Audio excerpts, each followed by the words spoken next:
Hello friends, welcome back to our channel. 27 नवंबर सन 1895 को सर एल्फ्रेड नोबल, वही एल्फ्रेड नोबल जिन्होंने डायनामाइट का आविष्कार किया था और जिनके नाम पर 355 से अधिक पेटेंट रजिस्टर्ड हैं, उन्होंने अपनी अंतिम वसीयत पर हस्ताक्षर किए थे और यह निर्णय लिया था कि अपने भाग्य का बहुत बड़ा हिस्सा पुरस्कारों की श्रृंखला के रूप में दान कर दिया जाए। तो इसी प्रकार से नोबेल प्राइजेस की सन 1901 से शुरुआत हुई थी। ये नोबेल प्राइजेस 5 डिफरेंट कैटेगरीज में दिए जाते हैं। ये प्राइजेस उन लोगों को दिए जाते हैं जिन्होंने मानव जाति के महत्वपूर्ण लाभ के लिए कोई आविष्कार या खोज किया हो। ये आविष्कार प्रतिवर्ष प्रदान किए जाते हैं for the benefit of greatest human kind. तो आज के इस वीडियो में हम भौतिकी में जितने भी नोबेल प्राइजेस सन 1901 से 2022 तक प्रदान किए जा चुके हैं, उनसे रिलेटेड तथ्यों के बारे में हम जानेंगे। 1901 से 2022 तक भौतिकी के क्षेत्र में 116 नोबेल प्राइज दिए जा चुके हैं, लेकिन कुछ साल ऐसे भी रहे हैं जिनमें नोबेल प्राइज प्रदान नहीं किया गया। सन 1916, 1931, 1934, 1940, 1941 और 1942 ये कुछ ऐसे साल रहे हैं जिनमें नोबेल प्राइज नहीं दिया गया। इसका पहला कारण तो ये था कि उन वर्षों में कोई भी इम्पैक्टफुल वर्क नहीं किया गया, तो इस कंडीशन में जो राशि होती है वो अगले साल तक रिजर्व कर ली जाती है। और दूसरा कारण था विश्व युद्ध, क्योंकि 1914 से 1918 के बीच हमारा पहला विश्व युद्ध चल रहा था और 1939 से 1945 के बीच हमारा दूसरा विश्व युद्ध चल रहा था। तो विश्व युद्ध के दौरान भी कम नोबेल प्राइज प्रदान किए गए। अब हम बात करते हैं शेयर्ड और unshared Nobel prizes in field of physics. अब तक 116 में से 47 नोबेल प्राइजेस 47 इंडिविजुअल्स में बढ़ चुके हैं और 2 लोगों के ग्रुप में 32 नोबेल प्राइजेस बढ़ चुके हैं और 37 नोबेल प्राइजेस 3 लोगों के ग्रुप में बढ़ चुके हैं। और नोबेल फाउंडेशन का एक रूल यह भी है कि 3 लोगों से अधिक के ग्रुप में एक नोबेल प्राइज नहीं बढ़ सकता है। तो 1901 से 2022 तक टोटल 222 वैज्ञानिकों को भौतिकी के क्षेत्र में नोबेल प्राइज प्रदान किया जा चुका है। अब बात करते हैं हमारे सबसे युवा नोबेल प्राइज विजेता की, सर लॉरेंस ब्रैग, जिन्हें 1915 में उनकी 25 साल की उम्र में भौतिकी के क्षेत्र में उनके महत्वपूर्ण कार्य के लिए नोबेल प्राइज प्रदान किया गया। उन्होंने एक्सरे के माध्यम से क्रिस्टल स्ट्रक्चर का अध्ययन किया था with help of X ray spectrometer.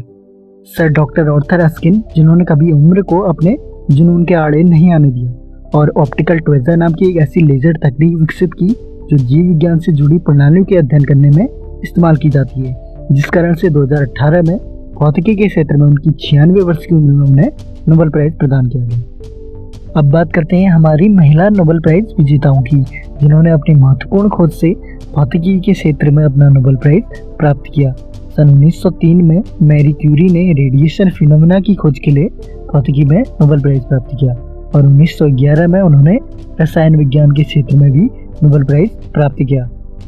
सन 1963 में मारिया जियोपर्ड मेयर ने न्यूक्लियर सेल मॉडल के स्ट्रक्चर के लिए भौतिकी में अपना नोबेल प्राइज प्राप्त किया। 2018 में डोना स्टार्कलैंड ने उच्च तीव्रता की अल्ट्रासाउंड ऑप्टिकल पल्सेस के लिए भौतिकी के क्षेत्र में नोबेल प्राइज प्राप्त किया। 2020 में एंड्रिया जीज ने हमारे आकाशगंगा के बीच में एक बहुत बड़े कॉम्पैक्ट ऑब्जेक्ट की खोज की थी, जिस कारण से नोबेल प्राइज प्रदान किया गया। सर जॉन बार्डिन, जिन्हें 1956 में और 1972 में भौतिकी में उनकी महत्वपूर्ण खोजों और आविष्कारों के लिए 2 बार नोबेल प्राइज दिया गया। उनका जो पहला नोबेल प्राइज था वो सेमीकंडक्टर में उनकी रिसर्च और ट्रांजिस्टर इफेक्ट के लिए दिया गया।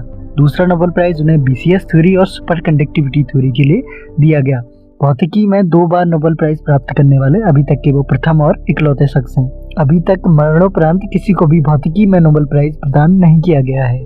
दरअसल नोबेल फाउंडेशन का एक रूल यह भी है कि मरणोपरांत किसी को भी नोबेल प्राइज प्रदान नहीं किया जाएगा।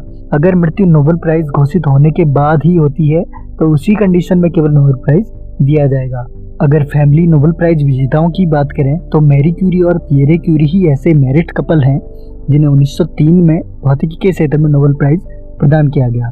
हालांकि आर्यन जूलियट, जो कि उनकी बेटी थी, और उनके पति फ्रेडरिक जूलियट, जो उनके दामाद थे, उन्हें केमिस्ट्री के क्षेत्र में 1931 में नोबेल प्राइज प्रदान किया गया। अगर पिता और पुत्र नोबेल प्राइज विजेताओं की बात करें तो सर विलियम ब्रैग और सर लॉरेंस ब्रैग को 1915 में एक्सरे द्वारा क्रिस्टल स्ट्रक्चर के एनालिसिस के लिए नोबेल प्राइज प्रदान किया गया। 1922 में सर नील्स बोहर को स्ट्रक्चर ऑफ एटम और उनसे निकलने वाले रेडिएशन के लिए, और उनके पुत्र को 1975 में एगेन बोहर को स्ट्रक्चर ऑफ न्यूक्लियस और उसकी थ्योरी देने के लिए नोबेल प्राइज प्रदान किया गया। 1924 में एम साइबेगन को उनकी इलेक्ट्रॉन स्पेक्ट्रोस्कोपी और उनके पुत्र के एम साइबेगन को 1981 में उनकी हाई रेजोल्यूशन इलेक्ट्रॉन स्पेक्ट्रोस्कोपी के लिए भौतिकी के क्षेत्र में नोबेल प्रदान किया गया। 1906 में सर जे थॉमसन ने conduction of electricity bye gases और उनके पुत्र ने सन 1937 में diffraction of electron by crystal की खोज की और greatest benefit of human kind के लिए अपना महत्वपूर्ण योगदान दिया और अपना नोबेल प्राइज प्राप्त किया।